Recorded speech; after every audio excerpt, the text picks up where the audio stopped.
Olá, meu nome é Daniel dos Apóstolos, lembrando que o meu apóstolo é apenas o meu sobrenome. Se alguém hoje em dia falar que é apóstolo de Deus, apóstolo de Cristo, esse tal é mentiroso.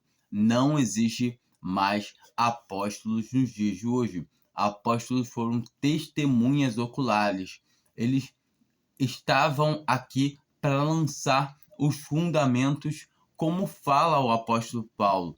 Ele bem diz em 1 Corinto que Deus colocou ele como um sábio arquiteto para lançar os fundamentos da igreja.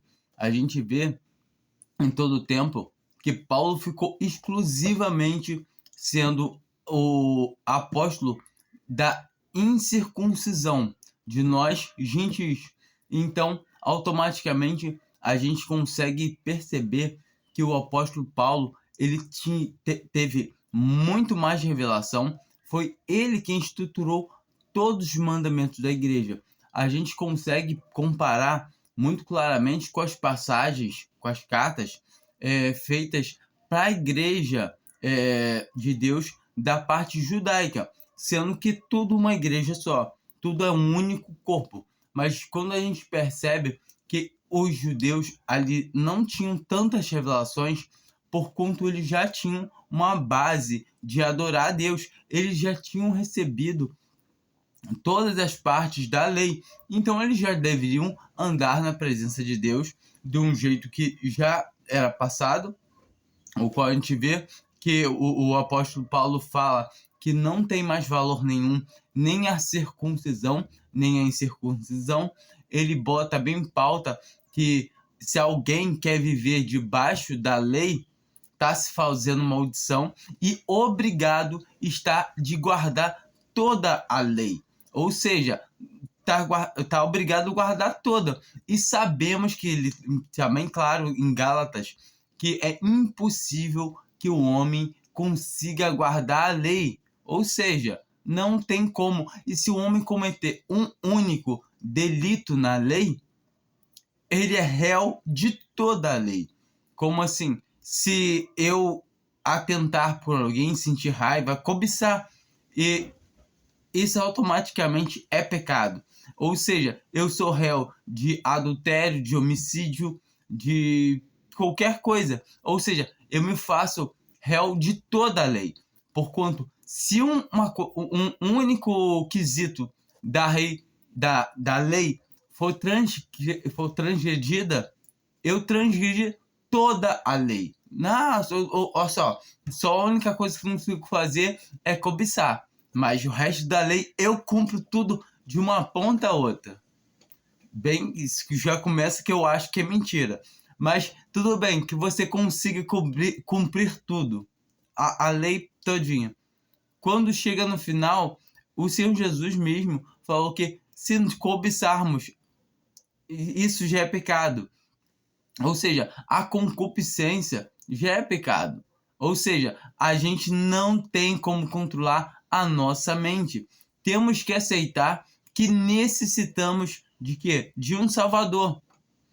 Não adianta os sacrifícios que os judeus viviam fazendo eram o quê?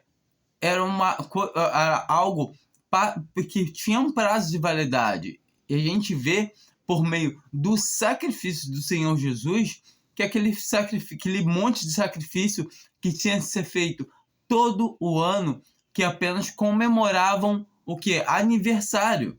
Ou seja, em Hebreus fala que aqueles sacrifícios que eram feitos dos animais na lei eram apenas o quê? Cumprindo o quê?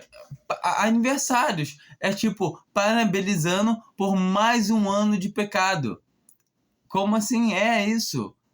Eles davam, tipo, feliz aniversário aos pecados, sem perceber, porque eles esperavam um cordeiro substituto, como diz a Bíblia. Em todo o tempo, a gente vê que o Messias, pelos livros de Daniel, pelas passagens nos livros, e todo o tempo fala que o Messias que ia vir iria ser morto, ele iria ser rejeitado, ele teria que ser sacrificado. Ou seja, por quê? Porque ele era aquele cordeiro substituto. E quando nós entendemos isso, fica claro para nós entendermos que o Antigo Testamento já é passado. Para um testamento valer, precisa que tenha alguma morte.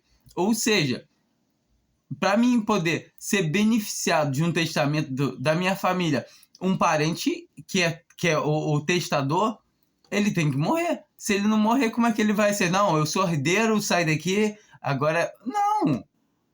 Portanto, tem que haver morte num testamento. Assim também fala em Gálatas. Deixa bem claro.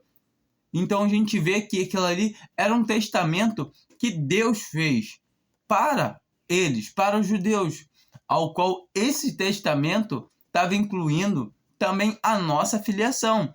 Ou seja, a parte do quê? Da fé. Ou seja, por fé, como está escrito, creu Abraão a Deus. E isso foi dado a Abraão na circuncisão ou na incircuncisão? Na incircuncisão, fazendo assim Abraão pai de muitos, de muitas gerações. Assim a gente vê de outras línguas, de outra terra. Então todos, como está escrito na Bíblia, todos que são da fé são filhos de Abraão, ponto final. E o testamento trazia o quê? Que Isaac seria a sua descendência.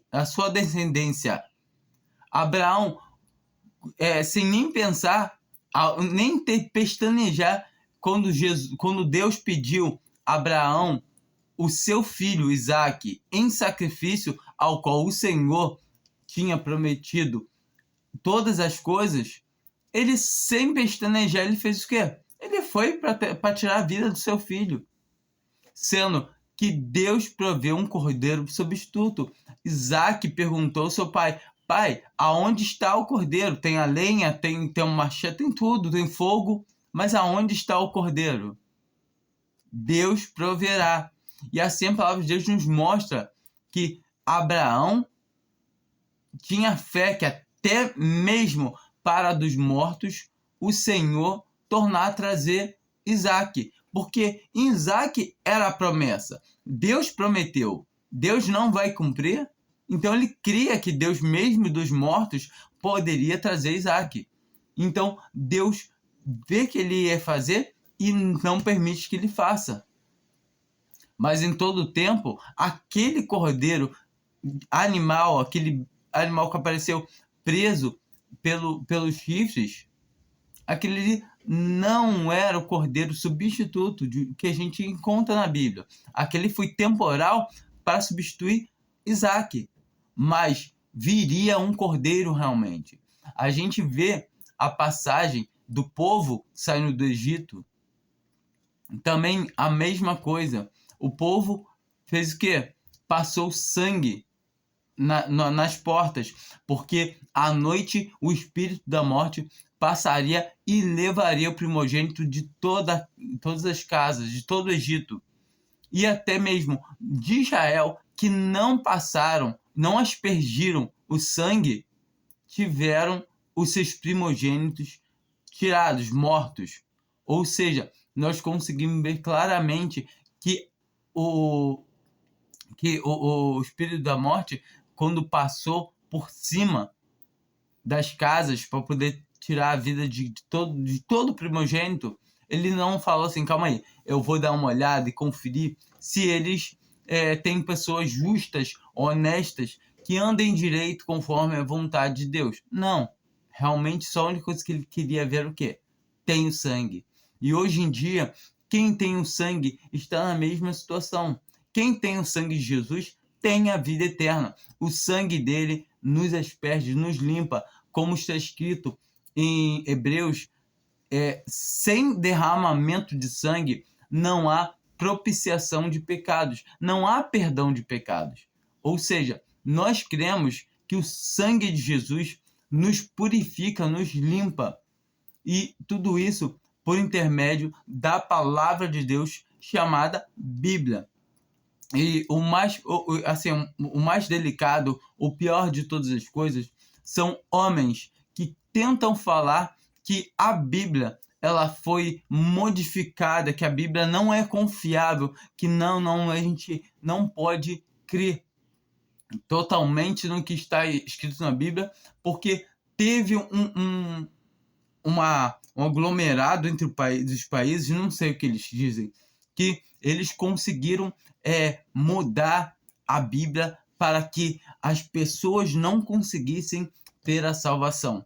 E eu falo isso porque é triste poder estar vendo que tem pessoas assim, desse jeito. Eu digo isso porque eu, quando saí da denominação onde eu estava, o meu primo saiu também, um dos meus primos, né? Eles são irmãos, ele também saiu. E ele foi seguir um outro cara, o meu outro primo, irmão dele, falando para ele, pô, cara, dá uma olhada. E automaticamente a gente vê que as pessoas começam a buscar coisas intermináveis, numeração, que o número 7 não sei o que, tal, que a gente não vê nada na Bíblia falando para nos atentar a essas coisas. Procurar ver que assim, certas coisas, as genealogias tal, e coisas intermináveis. E a Bíblia nos instrui a não fazer isso. A Bíblia fala para a gente fugir de genealogias intermináveis, de conversações vãs que não têm a ver com a palavra de Deus. Em todo tempo, eu creio que a palavra de Deus, ela quer o quê? Salvar homens. Então, todo tempo, Deus é o maior interessado em preservar a palavra de Deus. Então, automaticamente, quando eu falo que a palavra de Deus não tem como acreditar na palavra de Deus, porque foi totalmente modificada, automaticamente isso vai invalidar a palavra de Deus, certamente. E outra, pior de tudo, eu não posso acreditar em nada na palavra de Deus, mas o pior de tudo, Deus falhou com ele mesmo, porquanto automaticamente Deus perdeu o controle. Entende isso? O controle para saber, para ter certeza que a palavra de Deus é confiável, é por fé, é porque que o meu Deus, ele conserva a palavra de Deus.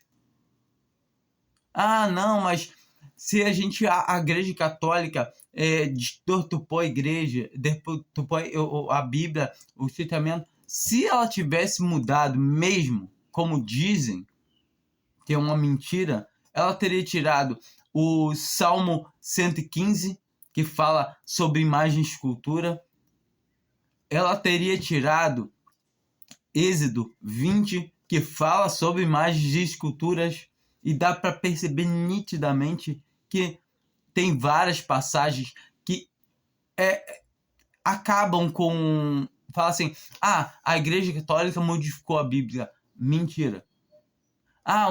Não tem como, porque a Bíblia, o Antigo Testamento, ele dá testemunho do Novo. Então, todas as coisas que acontecem no Novo, que estão escritas no Novo, elas estavam escritas, preditas já no Antigo. Que o Senhor Jesus viria em tal data, estava na Bíblia, e ele veio. Estava escrito que o Senhor Jesus entraria na cidade montada num jumentinho, que nunca ninguém tinha montado nele. Está na Bíblia que o Messias seria cortado, e ele foi. Está escrito, e assim vai. A Bíblia, ela dá prova dela mesma. O pior de tudo é o homem não conseguir enxergar que a palavra de Deus, ela dá um próprio testemunho. Ou seja, a gente consegue ver desde a fundação do mundo, da criação do homem, desde quando o homem caiu em pecado, que o homem, quando pecou, Deus matou um animal inocente para poder substituir o homem. E do mesmo jeito, mesma maneira, a gente vê que Abel fez um sacrifício de sangue para Deus por fé. E o seu irmão entregou ele o quê? Um trabalho, suor do seu rosto.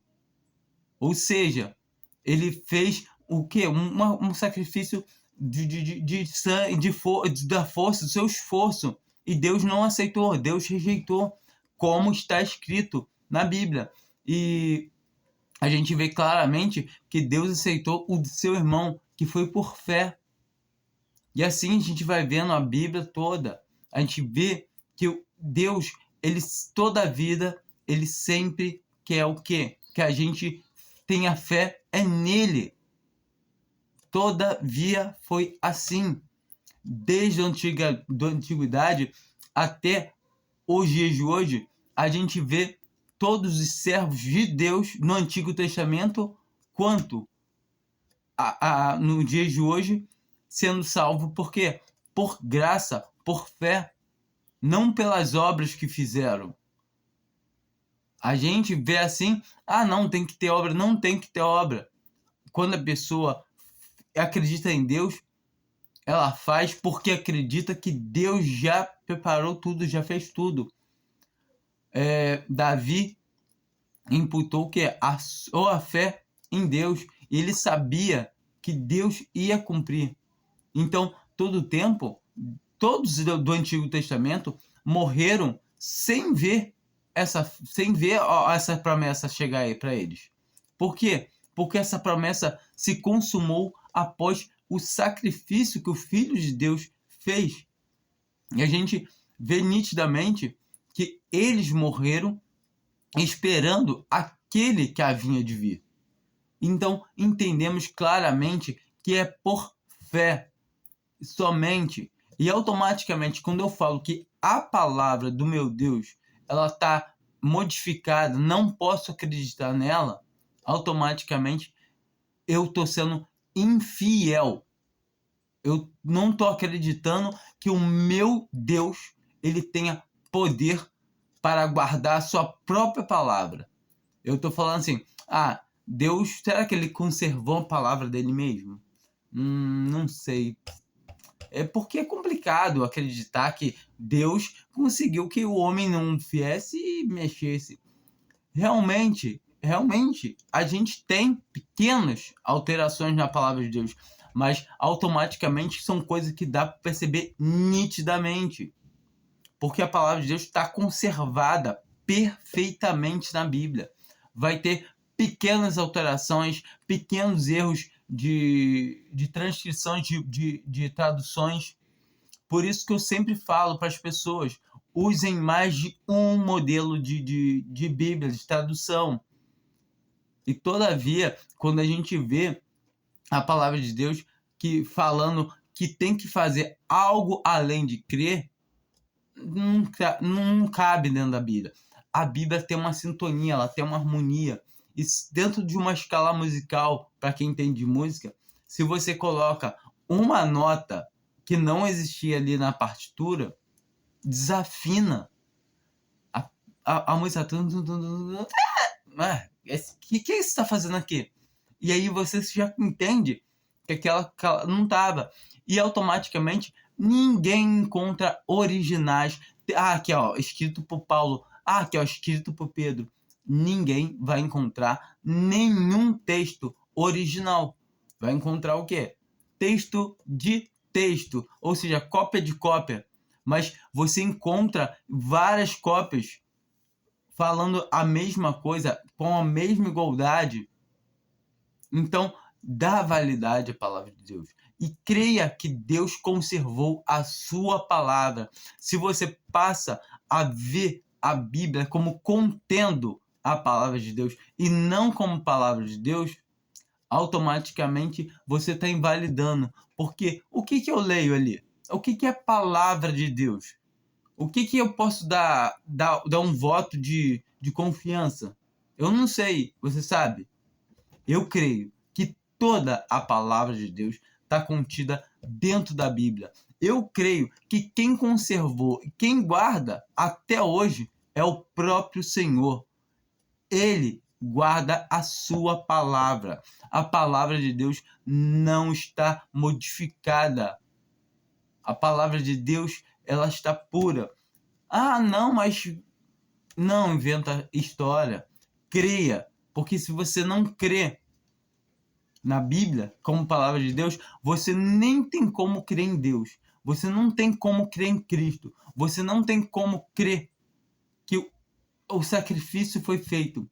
E realmente, e é por isso que o homem fala que tem que, ah não, mas se você for íntegro, se você viver como uma pessoa boa, se você andar certo, aí você vai ser salvo. É isso que o homem está tentando pregar, tentando incutir hoje em dia.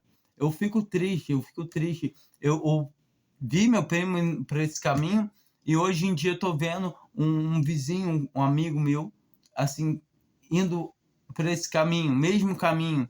E é triste, por quanto a gente vê pessoas acreditando em homens e não na palavra de Deus. Ah, não, mas é porque modificaram. Eu sei que modificaram. Eu sei, sabe? Me traz os originais. Isso é uma coisa que eu ouvi e sobre os originais. E eu falei, mas realmente, você não tem o original legítimo, tal lá, a primeira versão escrita, como é que você sabe que é falso? Entende? Ah, não, mas foi um conselho que teve, que foram todos os grandes da Terra. Me fala, qual grande? Quem?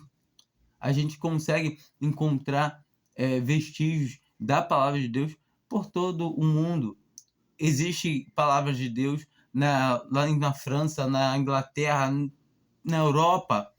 Existe palavras de Deus em vários lugares. Tá certo? Roma vai ser o lugar que mais vai ter passagens do Novo Testamento, até porque quem estava lá era o apóstolo Paulo, que ele estava ali, ficou preso muito tempo em Roma, até a sua morte, mas a gente pode conseguir compreender que a palavra de Deus não foi adulterada. Por quê? Porque o Senhor guardou. Ele guardou a sua palavra. Entenda isso. Quando alguém te sugerir algo que possa te dar uma dúvida, será que dá para confiar na palavra de Deus? Observa, ela é a palavra de Deus, não a palavra de um homem que eu e você podemos ir lá e falar assim, isso eu não estou de acordo não, vamos mudar. Mas para a gente mudar alguma coisa na Bíblia, tem que mudar toda a estrutura da Bíblia. Teria que começar, sabe onde? Mudando. Teria que mudar a lei, teria que mudar o Antigo Testamento de uma ponta a outra, teria que mudar a criação do mundo, teria que mudar tudo. Por quê? Porque tudo desde o princípio da Bíblia, da palavra de Deus, quando a gente pega, vamos dizer assim, a Torá, que é o Antigo Testamento, ali é o Pentateuco, que são os primeiros livros, a gente tem que mudar. Então vai ter que dar um jeito de mudar o Pentateuco também. E aí, como é que fica? Porquanto, quando uma pessoa realmente ela lê a palavra de Deus, ela vê que a Bíblia dá testemunho da própria Bíblia. A palavra de Deus soa. Quando a gente começa a ler as passagens do Antigo Testamento com o conhecimento do Novo, a gente começa a encaixar essas pedras com uma facilidade que você não tem noção. Quando eu lia o Antigo Testamento sem ter a compreensão do Novo, eu via um quebra-cabeça interminável, sem ter como montar. Mas automaticamente, com a revelação do Novo Testamento, nós conseguimos entender tudo no Antigo Testamento, tudo que o Senhor nos quer revelar. Há coisas no Antigo Testamento que provém ao futuro ainda. E muita gente não entende isso, que a igreja não se faz participante, porque são para um povo terreno do Senhor aqui, para Israel. As pessoas, eu acho que uma das coisas piores que tem também é as pessoas não conseguirem entender que Deus tem dois povos, um terreno e um celestial, que é a igreja, o terreno, Israel. É isso. Somente creia que Deus controla todas as coisas, até mesmo a atitude dos homens. Entenda isso. Ah, mas foram os governos de antigamente que fizeram um conselho. O que Jesus falou para Pôncio Pilatos? Se do céu não te fosse dado poder, nada poderias fazer. Ou seja, todavia, Deus conserva a tua palavra, porque até os que têm poder hoje em dia e antigamente, reis, presidentes, todos estão sujeitos à vontade de Deus, porque quem pode resistir à sua vontade? A palavra de Deus diz logo isso. Então a gente sabe que para um homem conseguir mudar os parâmetros da Bíblia, o que está escrito, ele teria que mudar o esqueleto da Bíblia, as primícias. Ou seja, ele teria que mudar tudo. Tem como mudar? Não tem. Isso são escritos milenares. E aí? Como vai fazer? Tem cópias de cópias de cópias de cópias rodando já há muitos e muitos anos. Ou você acha que os judeus estudavam nas sinagogas o quê? Então, automaticamente, essa é a prova que Deus não vai permitir que alguém adultere a sua palavra. Hoje em dia, então, não tem como. Já temos de... vamos mudar a Bíblia. Vai mudar como? Eu tenho uma, o outro ali tem outra, o outro... E assim.